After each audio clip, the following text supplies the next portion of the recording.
Hi, I'm Dan, and if you're new to homebrewing, so am I. Welcome to my adventures in homebrewing. Hey everybody, it's Dan. It's that time once more to go around the world one more time and have a beer or two along the way. Thanks so much for coming out this week. So let's say thank you to Ryan Packmeyer for being on the show. I learned a lot about about barrel aging, even though it was short lived. But we will get back with him because I did say we were going to do a second part with Ryan about barrel aging and what we can do and what we can use the barrels for. But this week, what we're going to be talking about is I'm moving and my current home is up for sale. So if anyone in the Ottawa region is looking to buy a house, please look it out. I'll look it up. But the house that we're moving out to out in the country here in Hammond, Ontario, is it has a heated 2-car garage. So I'm thinking about I am putting my beer gear in there, but possibly upgrading to a newer system. So we're looking at possibly building a small uh, brewery.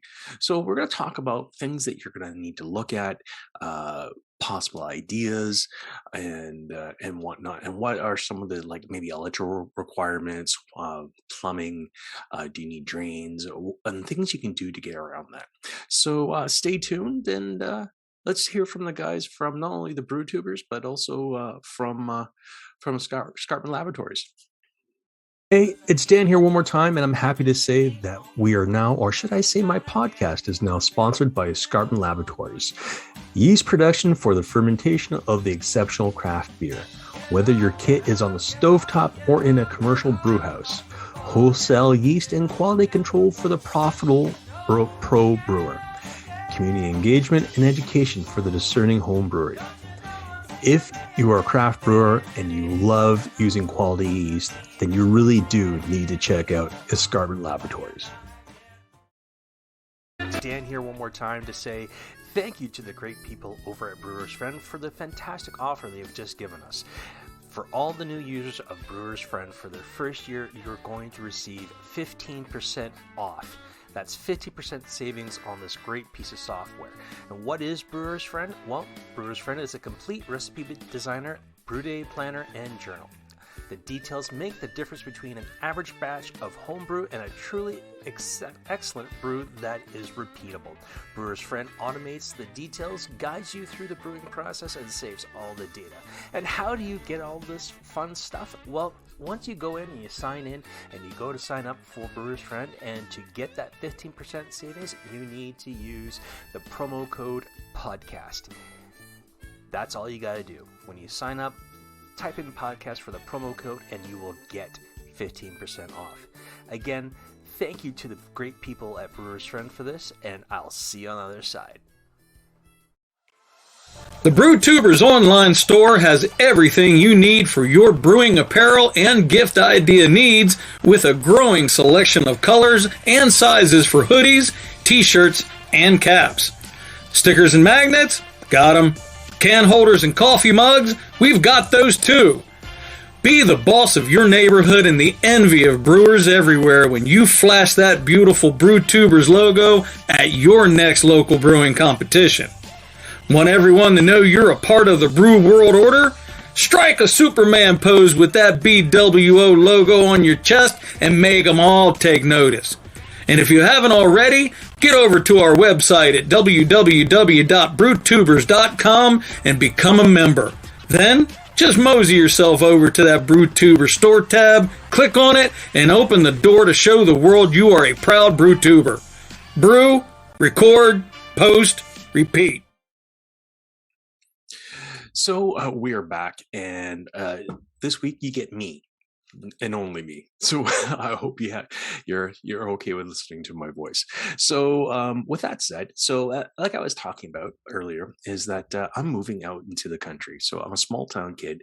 I grew up in a small town, New Brunswick, and my wife is from small town Quebec, in the eastern townships of Quebec, and we both have always been wanting to move back out into the country. So we thought, why not have a look around? We weren't really going out of our way to look for a house. It just seemed to happen that we actually found the house of our dreams. And perfectly in the right area that we want, which is out in the country. It's away from the noise and the hustle and the bustle. And it ticks all the boxes for the two of us. And not only that, but it also ticks the boxes for not only for our kids, but also for our pets, our dogs, because now they get room to run around. They get space, some peace and quiet, nothing really to set them off. And the kids get something when they come home from university, somewhere just to decompress and unwind and hang out with us. And if they want, they can have friends come out, and there's room for them to go and hang out. But the other cool thing about this is that not only do my wife and I both work from home.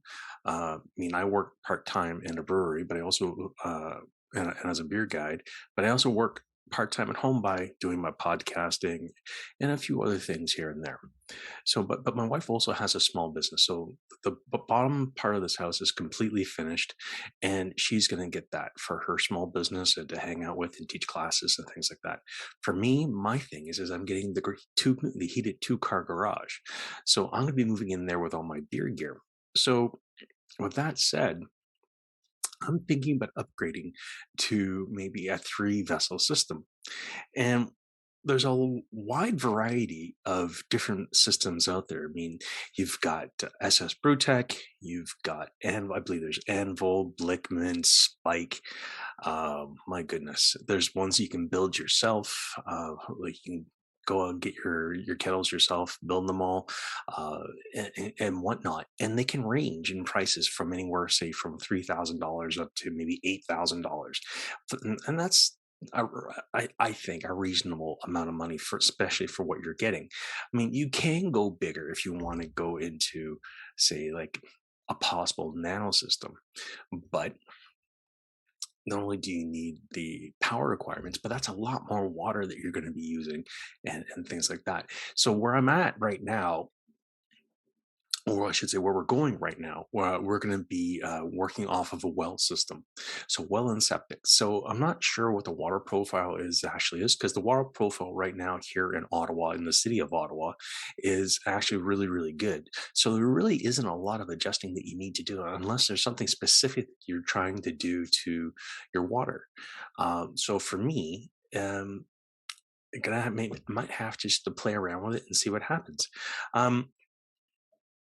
Now, looking at what I'm going to be doing or what I want to do, I need to look at possible electrical requirements. So some of the electrical requirements that are needed are possibly a stronger panel, uh, and also possibly looking at wiring in a new panel. Fortunately for me, the new house, the garage has its own 200 amp panel in it. So I can, and plus there's already wiring, everything else in there. So in that case, I'm good to go. But if you're looking at doing this, you need to look at normally how much is going to cost, what is required, where's it going to go? Because you need to think you've got to wire this thing not only to your power meter or your meter for your electrical meter for your home, but you need to look at the cost of getting an electrician to do it. You need to look at the cost of materials, and you also need to think, well, am I going to be using that much power to actually make beer? That's if you're using an electrical system. I mean, if you're using gas and things like that, you can easily get away with just your a bigger propane tank and a burner and go from there. But if you're doing electric like I am, and you're trying to minimize the things that can go boom, which is a good thing for me because I am known to be accident prone. So you're gonna want to make sure everything is done right, certified, and whatnot. Then you need to look at do I need a water supply into where I'm going? So in that sense, I'm actually kind of lucky because I'll have a tap that I can run a hose from and fill my systems. Now,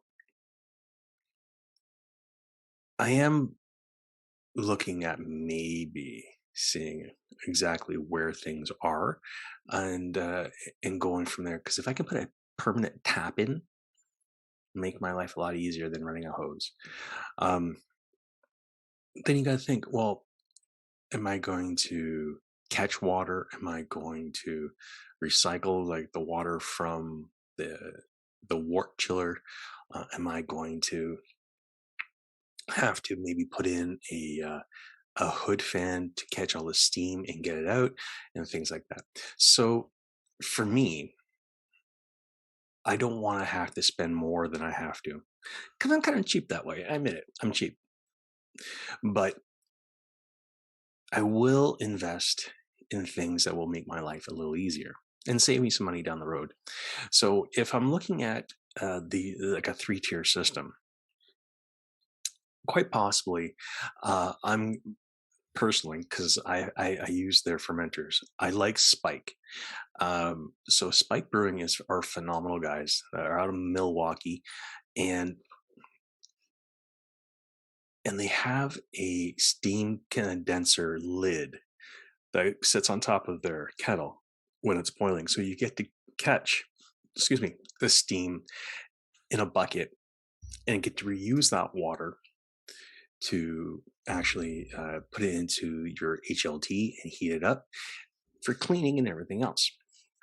Same thing goes for your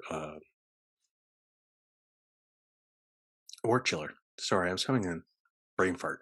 Kind of smelly. It happens. So all that water you can collect and reuse it again. So I'm thinking about leaning towards a 20-gallon Spike system with the tri-clamp fittings, the pumps, and the double panels. Why the double panels? Well, the double panels mainly because while one is both can control everything, but while one is actually working the actual boil kettle, the other can be talking to the actual HLT and getting that water back up to temperature and reducing the amount of time that you have to have when it comes time to be cleaning. So now, if you don't want to go that route, you got to look at, well, if I'm in an enclosed space, I need to look at things like, how am I going to get all this steam or moisture out of my brewing environment? Well, there's a couple of things you can do. One, if you're in a garage, open your garage door up during the summer. Open the garage. If you have like a side door to it, open that up. Let circulation come through and get it out. But if it's during the winter time and you want to stay warm, what are you going to do? Well, obviously that door is going to be closed, and you're going to have a way to vent all that moisture out, so you're not causing damage to the inside of your home. You're going to need a hood or a vent hood of some sort. So then you're going to need to look at how big you're going to need. Just one that you have for your kitchen may or may not be enough.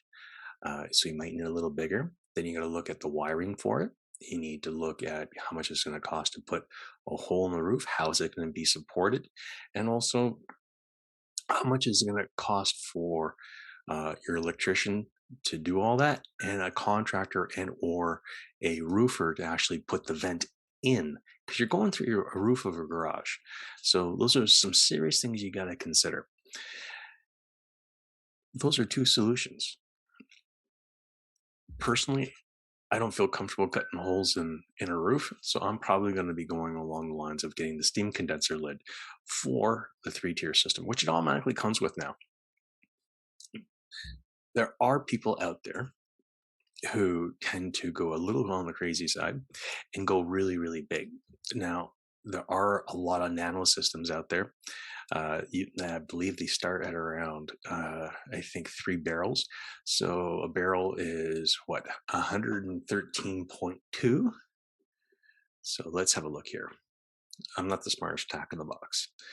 So you're going 113.2 times 3. You're looking at 339.6 liters of beer that you're going to be brewing. Now, that's a lot of beer.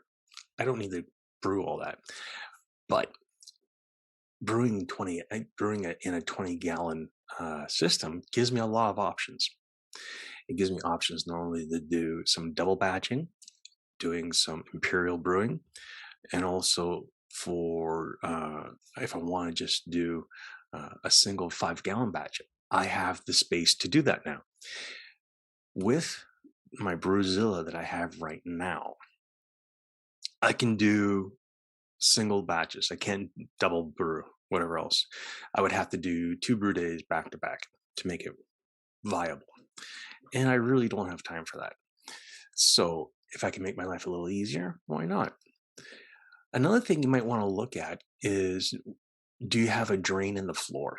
Or am I going to need hoses to run somewhere so I can get the moisture or that liquid when I'm cleaning or when I'm draining stuff away from the house? So you got to look, is there a drain? Can I just run whatever into the drain? Can I put all the cleaning solutions down into the drain? Can I move things along? It's just things you need to consider, because here I am in Ottawa, what I used to do is I used to run a garden hose down to a storm drain and run all of the water from the wort chiller down into that. And then when it came time to actually be cleaning everything, they went down the actual laundry room sink, like being the cleaners and everything else. So those are things you got to consider. I know I can't put down like cleaning solutions and things like down the storm drain. That's why I do it in the laundry sink. And you also got to think, do I need a sink inside where I'm working to make my life a little easier when it comes time for cleaning everything up? Now, the different systems that are out there, they vary in prices left, right, and center. And you really got to think long and hard about what you want to do. Now, when you're looking at something like this, at least what I think anyway, you got to look at your space. How big a space do you have? Well, I'm getting a heated 2-car garage, so I'm going to have space to move around. So I'm looking at putting a space in for all my gear or all my supplies, a workbench, and also room for my actual brewing stuff. So I'm looking at a space like a hot side and a cold side, and then maybe during the summer having some chairs and things like that out there in the garage and make it kind of comfortable, and make it into a little bit of a pub, and go from there. But I'm not there yet. So another thing I'm going to have to consider, or at least I think I have to consider, and tell me if I'm wrong here, guys, is that I need to look. I need to look at, do I really need to do this? Or am I better off maybe getting a bigger all-in-one system?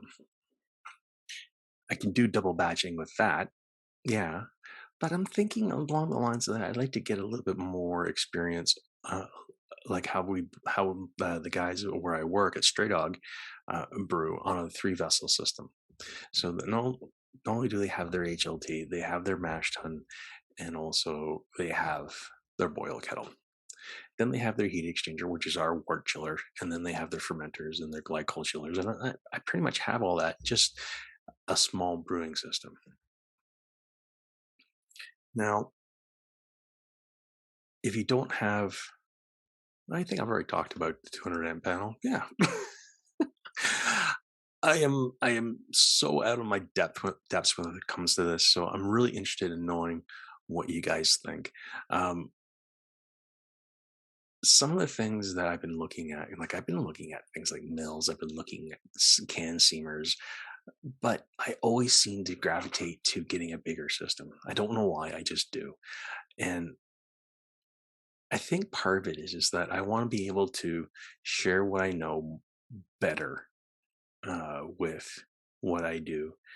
And I want to be able to leave everything just set up. I don't want to have to be constantly breaking it down and whatnot. And yeah, I think the idea of life being a little easier in a big garage is really appealing to me. But I'm not sure what I'm gonna do. So I guess what I'm really looking for is I'm looking for suggestions and ideas of what a home brewery could look like if you have the space to do it.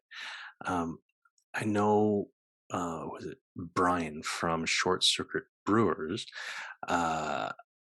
has a fantastic brewery in his basement, and it's all wired up for video and YouTubing and things like that. So I'm thinking maybe of trying to do that as well. So any suggestions on how to do this would be great. This is probably going to be a short episode, guys, because I'm still researching on what I'm going to do, and I'm trying to work out exactly what I'm going to need. So I do know on the electrical side, I'm good. I don't need to do anything other than maybe having an electrician come in to run some lines for some bigger electrical outlets for a bigger system. Put the panels there. I don't have to worry about that. I might need to look at getting some more shelving. I might need to look at, well, how far away is homebrew supply stores? It's Orleans, and from Hammond it's about half an hour, so it's not that bad. But still, it's a half an hour. And yeah, I'd really like to know what I'm missing, because I can't help but feel that I'm missing something. And it's not that I don't think I can do this. It's more or less, the more help you have in doing stuff, the better off you're going to be in the long run. And I think this would be something kind of cool if I can get your guys' input, and then I can show you along the way how things go. So yeah, so I think that's going to be it for now, guys. So thanks a lot for coming along for the ride and a beer or two along the way. I'm Dan, and yeah, we'll see you on the other side.